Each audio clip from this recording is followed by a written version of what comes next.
के तत्वावधान में आयोजित इस 2 दिवसीय संगोष्ठी के समापन सत्र में मंच पर उपस्थित हमारे साथी महाविद्यालय के प्राचार्य, जो एक बड़े ही कर्मठ, ऊर्जावान और बड़े ही रिसर्च करने वाले व्यक्ति हैं, साथ साथ में मेरे महाविद्यालय के साथी समाज शास्त्र विभाग के विभागाध्यक्ष डॉक्टर उदयवीर सिंह जी, राजकीय महाविद्यालय के प्राध्यापक doctor Ajay Dubey ji, madam doctor Prabha ji, संचालन कर रहे और इस कार्यक्रम के आयोजन सचिव और संयोजक डॉक्टर रमाकांत राय जी, मेरे सम्मुख महाविद्यालय के सभी प्राध्यापकगण, कर्म क्षेत्र महाविद्यालय के सभी प्राध्यापकगण, जनता कॉलेज बकेवर के कई हमारे साथीगण, विभिन्न महाविद्यालयों से आए अन्य साथीगण,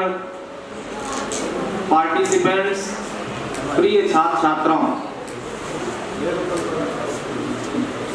महाविद्यालय ने जो ये संगोष्ठी 2 दिवसीय की थी, वास्तव में जब प्राचार्य डॉक्टर श्यामपाल जी ने मेरे पास में इसका ब्रोशर भेजा तो मुझे भी थोड़ा लगा कि ये विषय कुछ अलग, और शायद ये विषय एक ऐसा था जिसपे इन्होंने साहस किया और इनके साथ में जो संयोजक हैं इन्होंने एक हिम्मत जुटाई इस टॉपिक को छूने, क्योंकि शुरुआती दौर में नॉर्मल तौर पे, आम तौर पे व्यक्ति जो विभिन्न विषयों से जुड़े होते हैं, वो अंतरांश जो विषय होते हैं, इंटरडिसिप्लिनरी सब्जेक्ट्स हैं, उन पे समझते हैं कि शायद कुछ न कुछ होगा, लेकिन ये एक ऐसा विषय था जो इटावा जनपद से जुड़े हुए, उसकी जड़ों को पहचानने का, यहाँ की मिट्टी में जिन्होंने जन्म लिया उनको अपनी मिट्टी से रूबरू कराने का, और जो यहाँ पर अपनी कर्म भूमि के रूप में कार्य कर रहे हैं हमारे जैसे लोग, प्राचार्य जी जैसे लोग, रमाकांत राय जी जैसे लोग, बहुत सारे ऐसे लोग जो अपनी कर्म भूमि के रूप में इटावा जनपद में यहाँ पर लगे हुए हैं, उनको भी इस जनपद से जुड़ने का, इस जनपद की ऐतिहासिक, सांस्कृतिक, साहित्यिक और राजनीतिक पृष्ठभूमि, उसके इतिहास को, उसकी क्या परंपरा रही और किन विभिन्न पड़ावों से ये जनपद गुजरा, उनको सबको जानने का, समझने का अवसर प्रदान करने का आपने प्रयास किया। मैं इसके लिए आपको बहुत बहुत बधाई देता हूँ और मैं समझता हूँ कि यह एक शायद इटावा के इतिहास में पहला अवसर भी होगा जो आपने ये मंच उपलब्ध कराया। यहाँ के जो छात्र हैं, जो आने वाले समय में एकेडमिक्स के विभिन्न क्षेत्रों में जाएंगे, शायद वो शोध के क्षेत्र में जाएं, चाहे वो वैज्ञानिक बने, चाहे वो राजनीतिक क्षेत्र में जाएं, साहित्य के क्षेत्र में जाएं, किसी भी क्षेत्र में जाएं, एक देश के भावी नागरिक को अपनी जमीन से, अपनी जड़ों से जुड़ने का और अपनी पहचान जो है उसके बारे में और विस्तार से जानने का अवसर आप लोगों ने जो प्रदान कराया है, मैं समझता हूँ ये बहुत ही एक आपने अच्छा पुनीत कार्य किया। आपकी ये जो संगोष्ठी है, इसमें उद्घाटन सत्र में मैं आया था और वहाँ पर जो विद्वज्जन थे, विभिन्न विषयों के, अपने अपने क्षेत्रों के मूर्धन्य विद्वानों ने 2 दिनों में जो अपने विचार प्रस्तुत किए और पार्टिसिपेंट्स ने जो इन विचारों से अपनी एक सोच विकसित की, अपना एक टारगेट डिसाइड किया। जैसे कि प्राचार्य जी, पूर्व प्राचार्य जनता कॉलेज बकेवर, हमारे साथी डॉक्टर MP यादव जी, उनको इस आपकी संगोष्ठी ने उद्वेलित किया, मोटिवेट किया। उनको अब ये एहसास हो रहा है कि वास्तव में हम लोगों को कुछ करना चाहिए था। इटावा जनपद से जुड़ करके जहां पर इन्होंने अपना समय बिताया है उसमें शायद कुछ कर सकते थे। ऐसा बहुत सारे लोगों के लिए मंच प्रदान हुआ है, अवसर मिला है, और हम सब लोगों की एक जिम्मेदारी बनती है कि जिस जगह पर हम हैं वहां उस जनपद को, उस मिट्टी को एक प्रादेशिक स्तर पर, राष्ट्रीय स्तर पर उसकी पहचान दिलाई जाए। जो इन्होंने कहा कि लोकल से ग्लोबल जाने की एक यात्रा, और वास्तव में ग्लोबल बनने के लिए पहली आवश्यकता है, पहली जो इम्पॉर्टेंट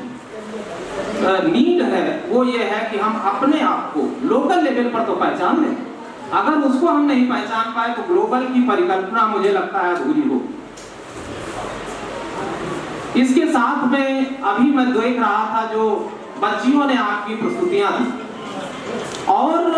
मैं समझता हूं कि इस महाविद्यालय में जो आपकी बच्चियों के अंदर प्रतिभाएं हैं वो काबिले तारीफ है। इतना सधा हुआ प्रस्तुतियां, इतने बेहतर तरीके से, इतनी मुझे लगता है कम संसाधनों में जो आपके मैडम लोगों ने बच्चों को अपने निर्देशन में सिखाया होगा, और साथ में बच्चों के अंदर क्षमताएं थी, इसीलिए उन लोगों ने प्रस्तुतियां बेहतर तरीके से दे पाई। मैं समझता हूं कि सभी जितने लोग हैं उनके लिए तालियां जरूर बजाएं, उनका उत्साह बढ़े। जी मैडम, आपको भी बहुत बहुत बधाई। आपका महाविद्यालय छोटा है, लेकिन मुझे लगता है कि आपके यहाँ एक वैरायटी है। महाविद्यालय में आपके जितने शिक्षक हैं सब प्रतिभाशाली हैं, सबके अंदर क्षमताएं हैं और अलग अलग क्षेत्रों में क्षमताएं हैं। मुझे लगता है कि इतना कम समय में मैंने आपके महाविद्यालय को जितना जाना है उतना शायद अपने महाविद्यालय को भी नहीं जान पाया हूँ, क्योंकि इधर परीक्षाओं के दौरान आपके 2-3 साथी थे हमारे, आपके महाविद्यालय के मेरे साथ रहे, और इसी दौरान आप लोगों के बीच में आने का अवसर भी मिला। राष्ट्रीय सेवा योजना में भी और बीच में आने जाने का भी कई बार अवसर मिला। तो ये महाविद्यालय में ये सच है जो डॉक्टर MP यादव जी ने प्रश्न उठाया कि इतना कम समय जब होता है और एक इतना बड़ा आयोजन करना हो तो उसके लिए पर्याप्त समय मिलना चाहिए। कम से कम किसी भी संगोष्ठी को करने के लिए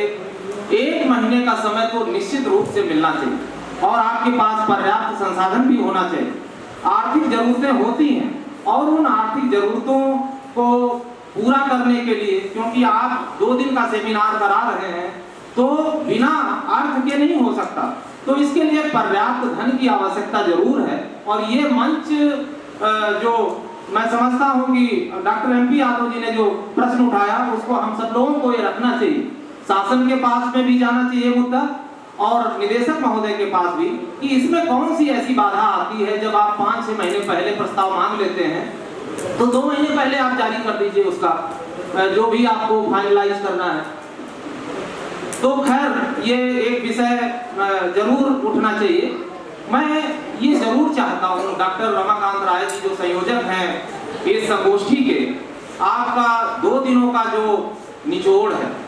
2 दिनों के जो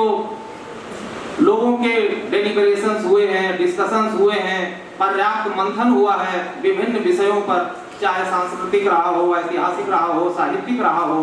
या राजनीतिक रूप से, जितनी भी निचोड़ है इसको आप कंक्लूजन्स को आप जिला प्रशासन के पास और साथ साथ में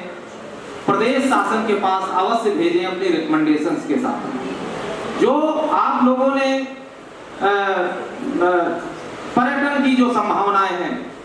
इटावा जनपद जितनी वैरायटी है, मैं समझता हूँ बिरले ही ऐसे जिले होंगे जिनमें इतनी वैरायटी आपको मिलेगी। आप इधर भरथना से लेकर के सैफई का क्षेत्र देख लीजिए तो आपको जो प्लेन क्षेत्र मिलता है, और जो ही आप बकेवर लखना के आगे निकलते हैं जाकर के बिल्कुल आपको डिफरेंट क्षेत्र मिल जाता है। मैं इस बार चुनाव के दौरान जब जोनल मजिस्ट्रेट था तो वहां का भ्रमण किया, मैंने पहली बार उस क्षेत्र को देखा। अपार बायोडायवर्सिटी वहां दिखती है। वहां की जो चंबल और यमुना की घाटियां हैं उसमें न जाने कितनी जैव संपदा भरी पड़ी है। इतनी डाइवर्सिफाइड एरिया किसी एक जिले में मिलना मुश्किल। और मैं ये भी कहता हूँ कि लोग कहते भले हों, लेकिन मैंने देखा कि जो रोडों की कनेक्टिविटी है, आप हनुमंतपुरा से लेकर के पचनदा का क्षेत्र ले लीजिए, चाहे उसके आगे का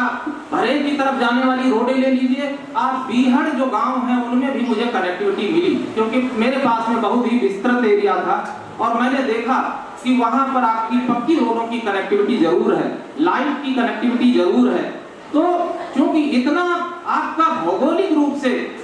उसकी ज्योग्राफिकल कंडीशन ऐसी नहीं है कि वहां पर बहुत ज्यादा बड़े स्ट्रक्चर्स खड़े किए जा सके या वो हो, लेकिन प्रशासन के स्तर पर और राजनीतिक केंद्र रहा है, मुझे लगता है इसका फायदा अवश्य मिला है इटावा जनपद को बीहड़ जैसे क्षेत्र में। विश्व में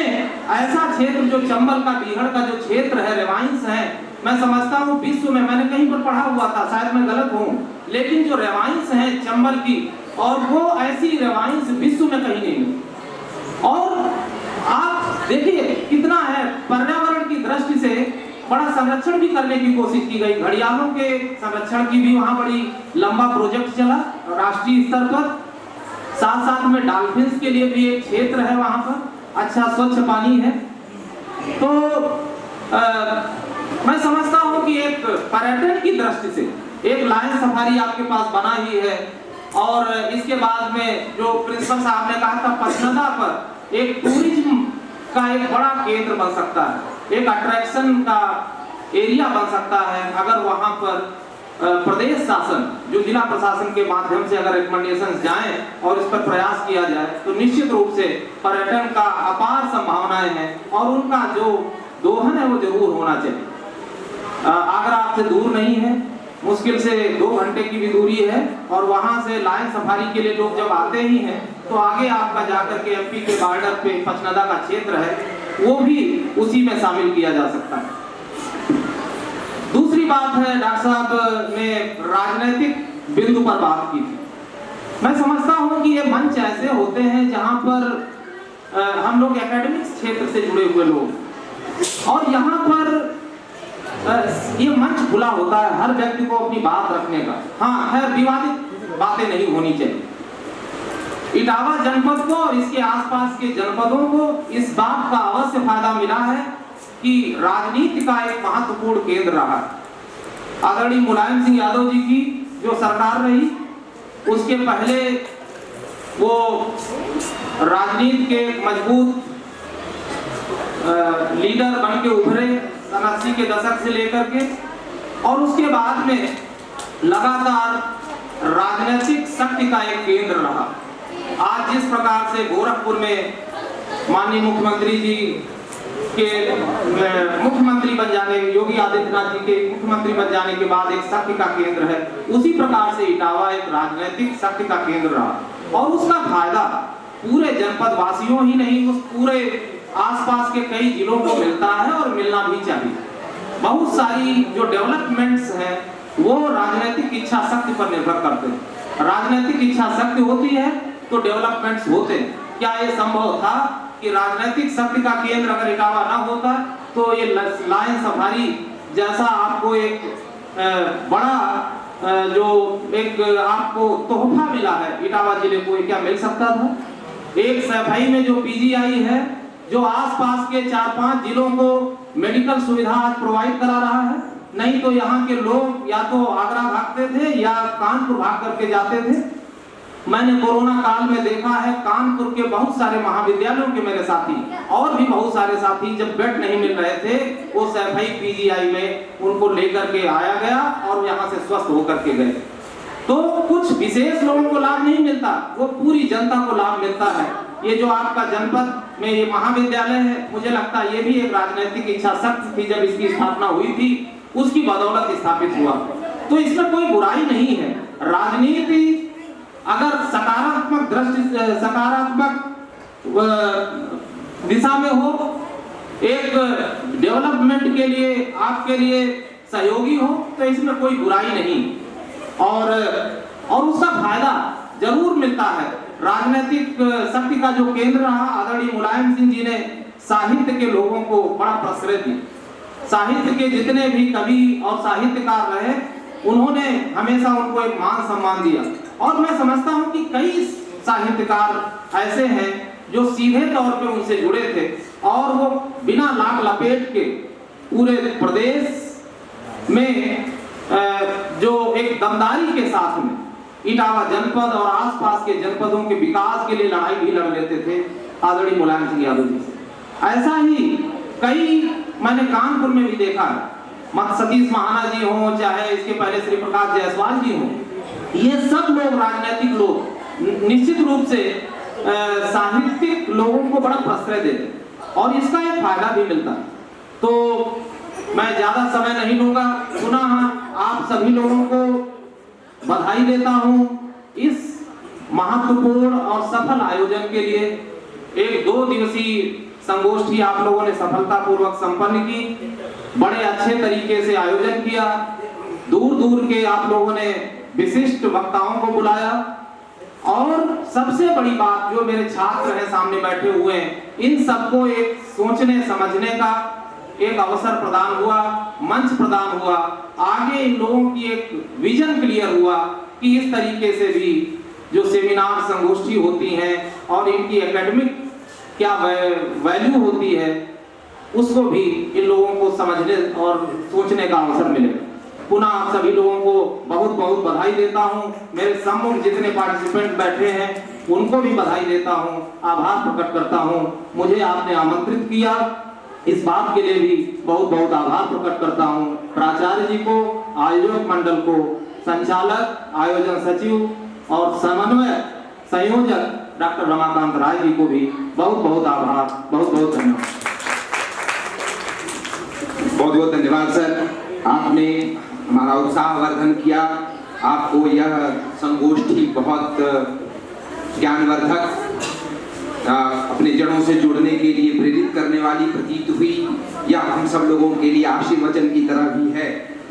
मैं अब कार्यक्रम हमारे लगभग अंतिम पड़ाव की तरफ है। मैं अपने